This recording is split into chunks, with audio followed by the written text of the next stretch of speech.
Kita semua ada cita rasa yang berbeza untuk buat renovation kan? Sebab tu sekarang kita bawakan dua produk baru yang boleh ikut cita rasa projek korang. Yang pertama kita ada Arch PVC Corner Bead. Yang kedua kita ada Flexible Round Corner Bead. Untuk korang yang suka kemasan sudut lembut dan moden, produk ni memang sesuai untuk korang. Pilihan saiz kita ada 100mm, 80mm, 50mm, 25mm dan 20mm. Ianya sesuai untuk rumah, pejabat, klinik, sekolah. Boleh dikatakan semua jenis ruangan sesuai digunakan untuk PVC Arch Corner Bead.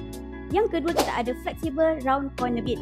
Kalau projek korang ada archway, tiang bulat ataupun feature wall yang melengkung, produk ni memang sesuai. Materialnya fleksibel, boleh ikut bentuk curve dengan senang. Kita mempunyai dua saiz. Yang pertama kita ada 25mm dan 20mm. Flexible Round Corner Bead sesuai digunakan untuk drywall dan permukaan plaster curve. Tak kisah cita rasa korang nak sudut yang melengkung ataupun lembut, kita dah readykan dua produk ni untuk korang untuk bantu hasil kerja yang kemas, tahan lama dan nampak eksklusif. Semua saiz ready stock. Jadi tunggu apa lagi? Contact office kita sekarang.